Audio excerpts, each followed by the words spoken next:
lot of good people, a lot of good people. We decided that we're going to stay, we're going to stick it out no matter how bad this gets, because there's got to be somebody to pick up the pieces.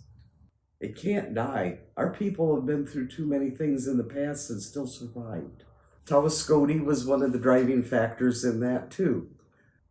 After Tawaskote passed, it did take a little while, a month or more, for people to decide, are we going to stay together as this tribal family? But we did stay together.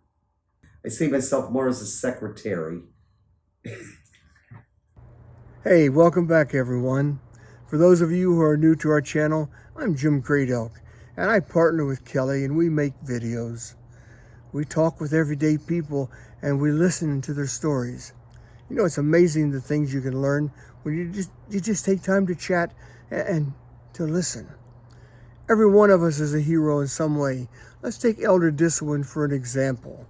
The Oshawanodasse is a small community near the last homelands of our Shawnee ancestors. Traditionally, we are matrilineal, and we seek the counsel and guidance of our elder sisters. When the last elder sister, Tawaskote Manitsa, passed, someone had to pick up the pieces. Thus, Elder Disawin began her journey in that role. Come along with us as we share with you another true tale of an everyday hero. This is the story of her wisdom, patience, and humor as one of the principal threads that keep our community together in a good way. This is Elder Disawin's story.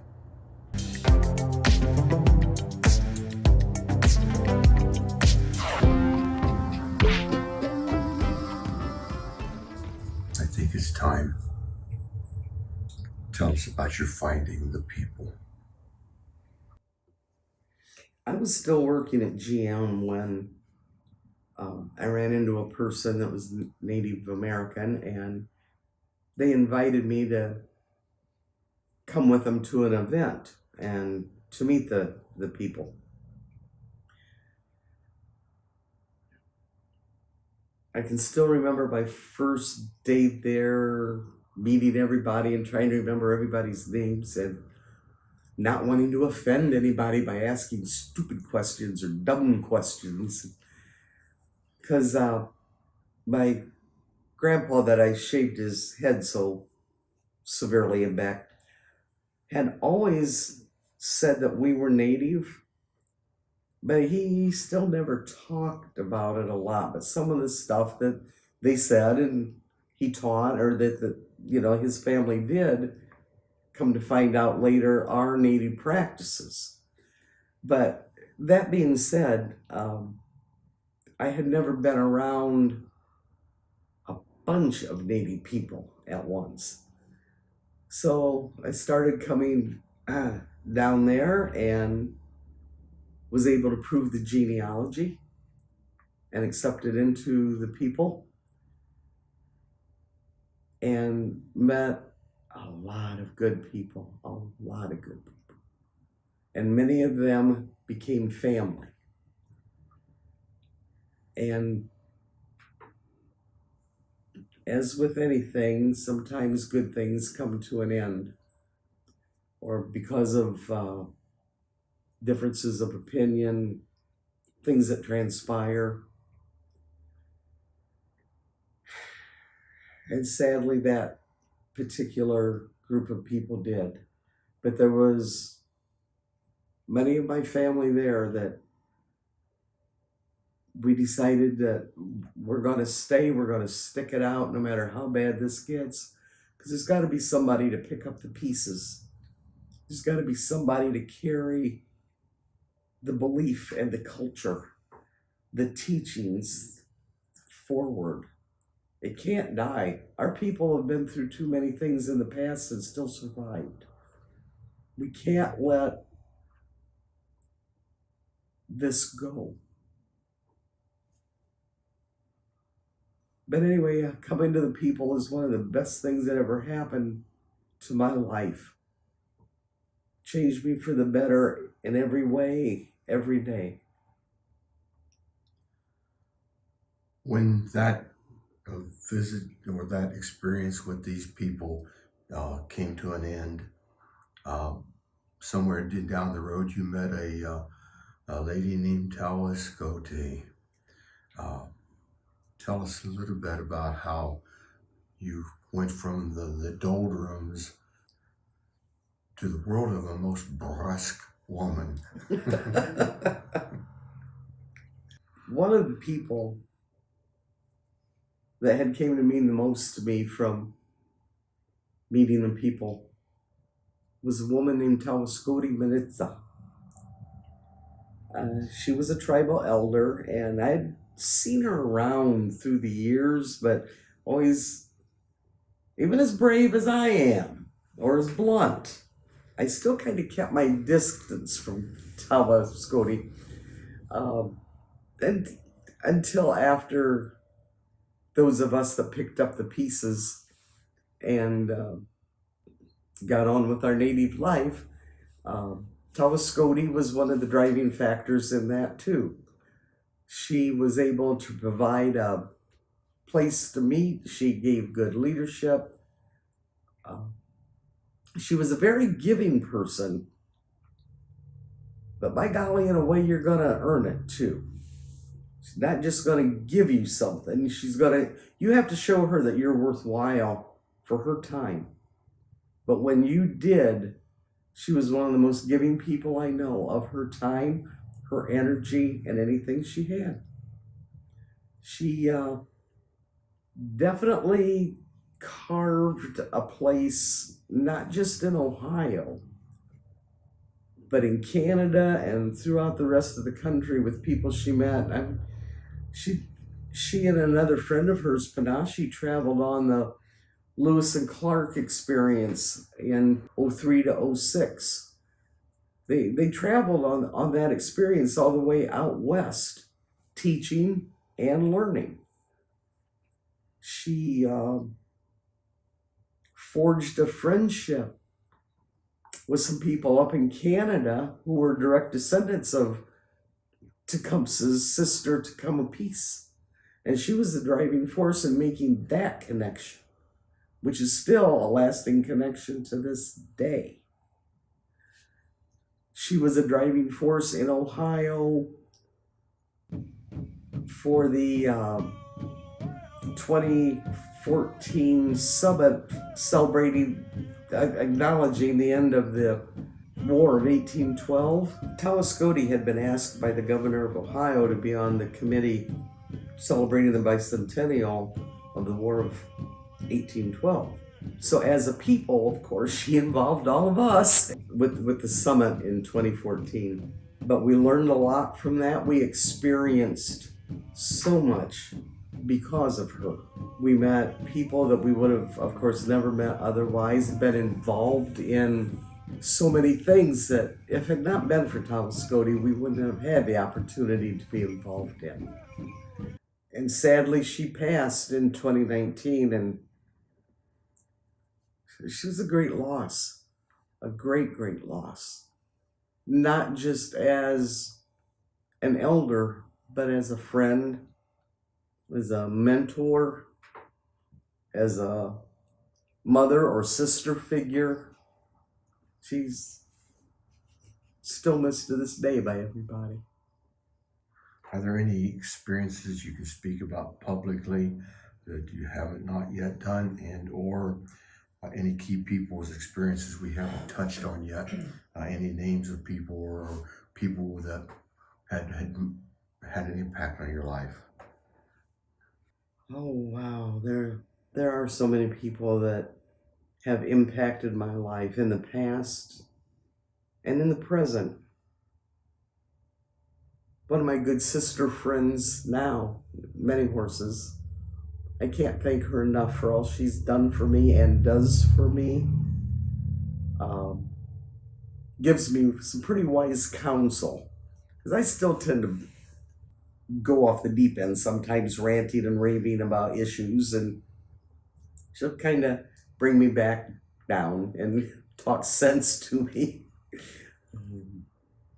And another friend, Trey McGehee. I worked with Trey at that school for 19 years. Day in and day out, we worked together, and he's another one that taught me a lot of good things. He's a very good man and with good values, and I can't thank them enough. There's so many other people, also too many to mention. You yourself and a Shah, and the friendships that have been formed that distance. Because you live in Arizona, I live in Ohio, but distance hasn't diminished that friendship. There's been a lot of things along the way. Some people, I still remember I only had an impact or an interaction with them one day or 1 hour, but I still remember that because that particular issue helped make me who I am, or helped me to think the way I do or act the way I do. Long term, short term, it's true, they come into our life for a reason.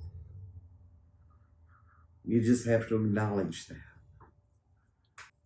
Let's talk a little bit about after Tawaskote passed through the veil. I don't want to say there was a vacuum of leadership, but there was a place that needed to be filled. Creator touches us in many different ways. It touched you to step up and be a guide to the people.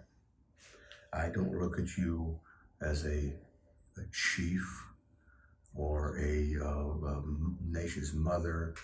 I look at you as a elder who guides the people in the way that they need to be guided, and your voice is filled with wisdom, so they listen to you. How did you feel when you realized that you had to someone had to step up? After Tawaskote passed, it did take a little while, a month or more, for people to decide, are we going to stay together as this tribal family? Are we going to drift apart or what? But we did stay together and just did things a little differently because of how things had turned out with others in the past. We decided that for a while, yes, we needed leadership, but there was no sense at that moment to have a chief or a nation's mother.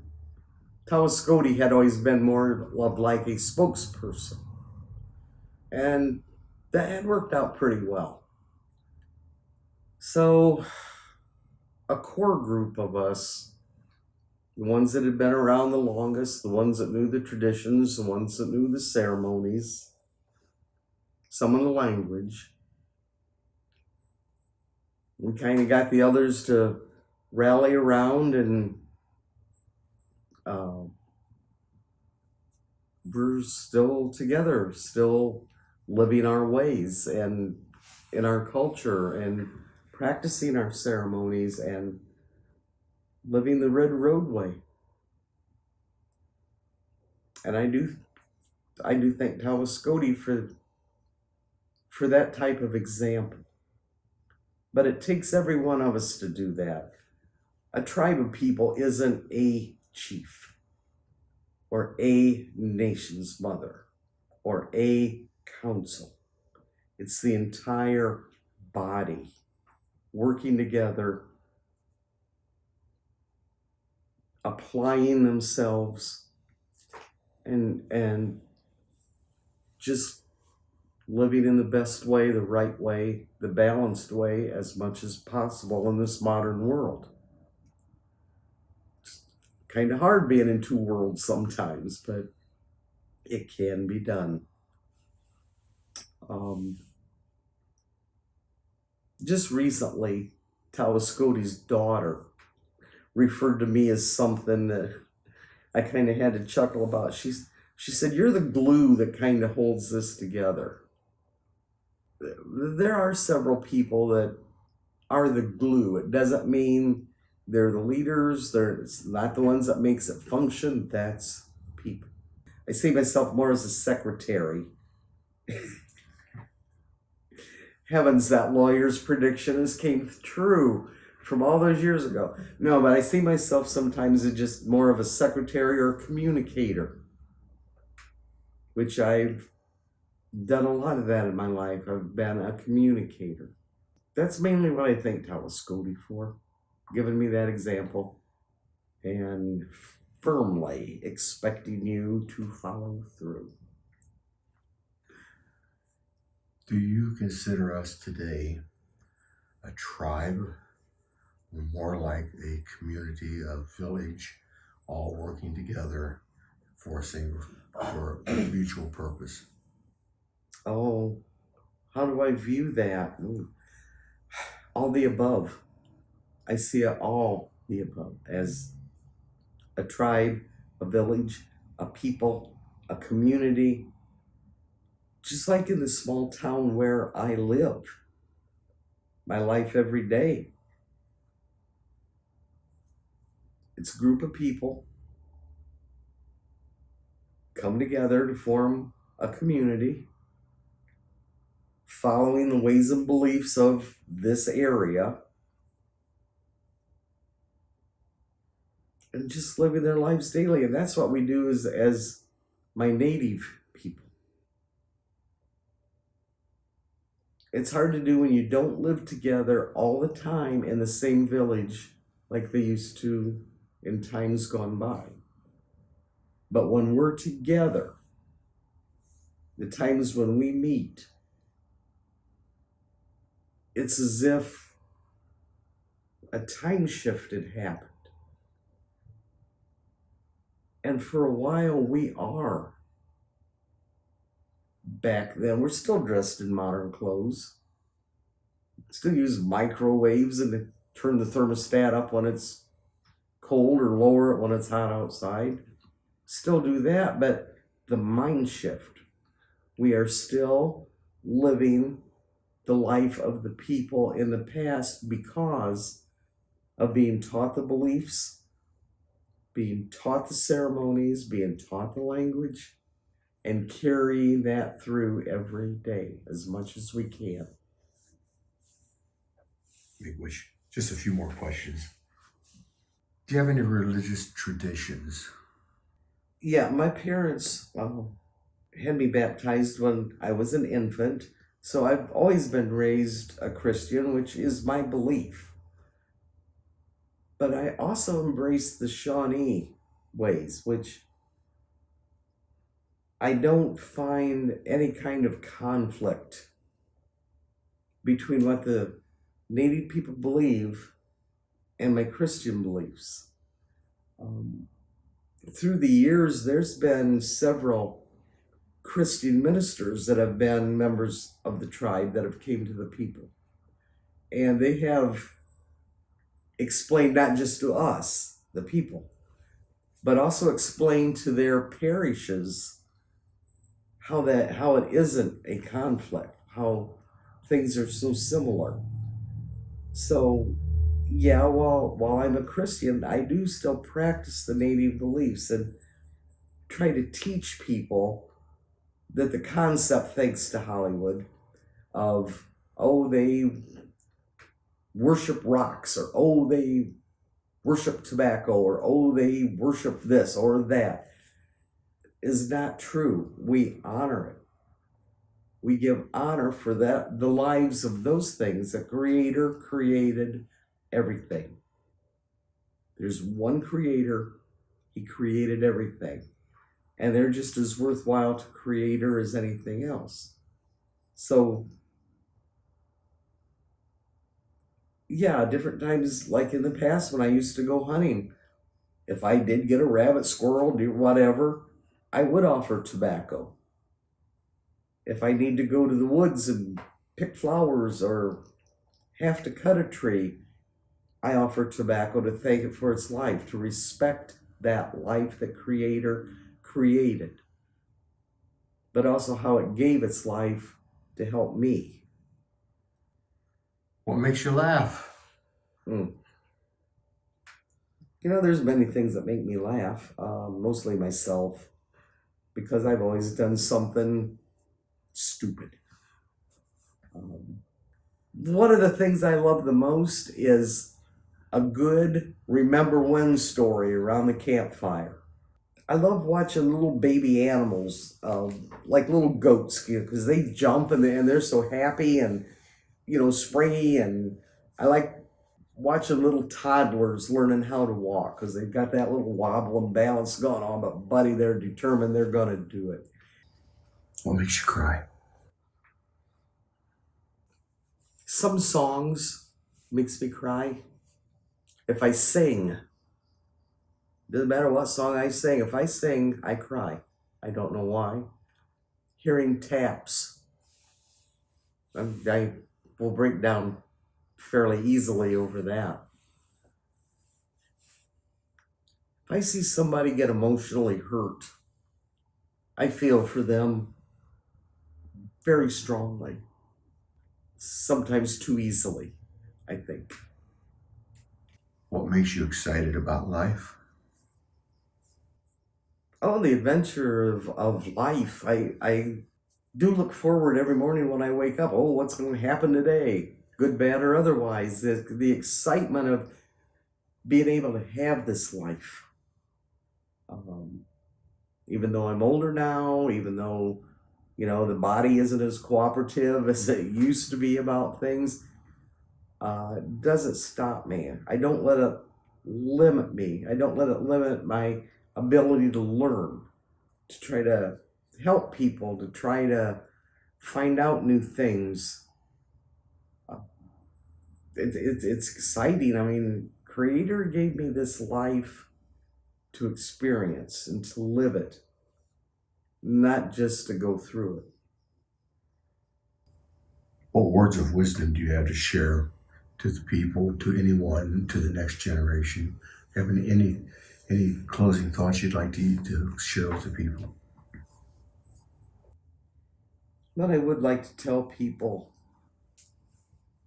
or to have them hear, because it's up to them what they do with the information.